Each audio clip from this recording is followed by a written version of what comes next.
आपण पाहत आहात सत्य, रोखठोक, निर्भीड बातम्या दाखवणारे न्यूज चॅनल जनहित मराठी न्यूज।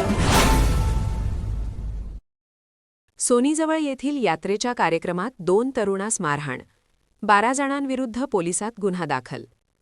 केज तालुक्यातील सोनीजवळ येथील मसोबा यात्रेनिमित्त तमाशा या सांस्कृतिक कार्यक्रमांमध्ये 2 तरुणास मारहाण केल्याप्रकरणी 12 जणांविरुद्ध युसुफ वडगाव पोलीस ठाण्यात गुन्हा दाखल करण्यात आला आहे। याबाबतची सविस्तर माहिती अशी की सुधीर प्रकाश वैरागे राहणार सोनीजवळा तालुका केज यास जबर मारहाण करण्यात आली आहे। त्यामुळे ते स्वामी रामानंद तीर्थ मेडिकल कॉलेज रुग्णालय आंबेजोगाई येथील वॉर्ड क्रमांक B2 येथे उपचार घेत आहेत। युसुफ वडगाव पोलीस ठाण्याचे पोलीस हवालदार सुरेश गीते व महेश कोकाटे यांनी जबाब नोंदवून घेतल्यावरून सुधीर प्रकाश वैरागे यांच्या सोनीजवळा गावात मसोबा देवाची दरवर्षीप्रमाणे दिनांक 21 डिसेंबर 2025 रोजी यात्रेस सुरुवात झाली होती। त्यांच्या सनीजवळा गावामध्ये यात्रेनिमित्त दुपारी बैलगाड्या ओढावण्याचा कार्यक्रम संपन्न झाला। त्यानंतर सायं 5 वाजण्याच्या सुमारास सुधीर वैरागे यांच्या घरी देवासाठी नैवेद्य व आलेल्या पाहुण्यांकरिता जेवण तयार केले होते। सदरील जेवणातील नैवेद्य मसोबा देवाला दाखवण्याकरिता सुधीर यांचे वडील नैवेद्य घेऊन पायी मसोबाच्या मंदिराकडे गेले। देवाला नैवेद्य दाखवून तेथील देवाचा प्रसाद घेऊन ते परत येत असताना सुधीर वैरागे यांच्या गावातील प्रताप अशोक वैरागे हा तेथेच उभा असताना सुधीर व त्याच्या वडिलांना प्रताप याने विनाकारण शिवीगाळ करू लागला। सुधीर व त्याचे वडील प्रताप यास काही न बोलता घरी पाहुणे जेवू घालायचे असल्याने ते घरी परत आले। त्यानंतर सुधीर वर्गे यांच्या घरातील सर्वजण व पाहुण्यांनी मिळून जेवण केले।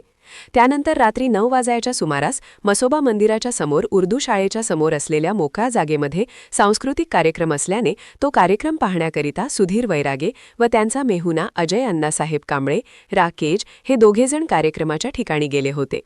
तेथे गेल्यानंतर सांस्कृतिक कार्यक्रम चालू असताना त्या ठिकाणी आकाश अशोक वैरागे हा सुधीर वैरागे यांच्याजवळ आला व म्हणाला की तू येथे कशासाठी आलास असे म्हणून सुधीर यास धक्काबुक्की करीत असताना गावातील लोकांनी त्यांना शांत केले।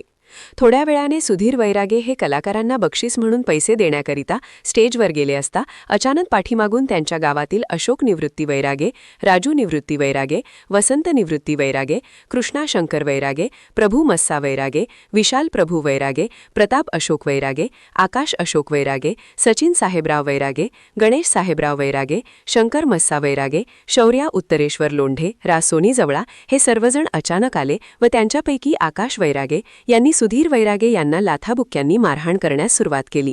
त्यावेळी प्रताप वैरागे, महेश वैरागे, गणेश वैरागे व शौर्य लोंढे यांनी त्यांच्या हातातील काठीने सुधीर यांच्या पाठीवर उजव्या हाताच्या खांद्याला दंडाला मारहाण करून मुक्का मार दिला। त्यावेळी सुधीर वैरागे यांचा मेहुणा अजय कांबळे हा भांडणाची सोडवासोडवी करण्यासाठी आला असता अजय कांबळे यास देखील वैरागे, राजू वैरागे, गणेश वैरागे व कृष्णा वैरागे या सर्वांनी मिळून त्यांच्या हातातील काठीने अजय कांबळे यांच्या उजव्या हाताच्या कोपराला, दंडाला व पाठीवर मारहाण करून मुक्का मार दिला। सचिन वैरागे याने स्टेजवर असलेल्या लोखंडी पाईपने सुधीर यांच्या डोक्यात उजव्या भवईवर मारून जखमी केले। सुधीर वैरागे यांच्या डोक्यात मार लागल्याने व डोक्यातून रक्त निघत असल्याने त्यांना चक्कर आली व ते खाली बसले। त्यावेळी त्यांच्या भांडणाची सोडवा सुधीर यांचे वडील प्रकाश वैरागे व त्यांचा मेहुणा अजय कांबळे आणि अकबर जिलानी शेख यांनी केले।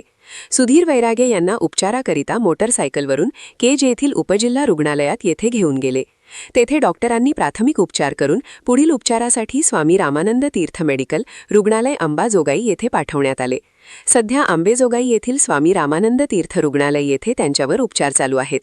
युसुफ वडगाव पोलीस ठाण्याच्या पोलीस यांनी सुधीर वैरागे यांचा घेतलेल्या जबाबावरून वडगाव पोलीस ठाणे येथे गुण 325/2025 भारतीय न्यायसंहिता BNS 2023 कलम 118(1), 115(2), 189(2), 189(4), 191(2), 190, 352 नुसार अशोक निवृत्ती वैरागे, राजू निवृत्ती वैरागे, वसंत निवृत्ती वैरागे, कृष्णा शंकर वैरागे, प्रभू मस्सा वैरागे, विशाल प्रभू वैरागे, प्रताप अशोक वैरागे, आकाश अशोक वैरागे, सचिन साहेबराव वैरागे, गणेश साहेबराव वैरागे, शंकर मस्सा वैरागे, शौर्या उत्तरेश्वर लोंढे यांच्याविरुद्ध गुन्हा दाखल करण्यात आलेला आहे। सदर गुन्ह्याचा पुढील तपास पोलीस निरीक्षक मच्छिंद्र शेंडगे यांच्या मार्गदर्शनाखाली पोलीस हेड कॉन्स्टेबल 443 सुरेश गीते हे करत आहेत। जनहित मराठी न्यूज चॅनलना लाईक करा, शेअर करा आणि सबस्क्राइब करा।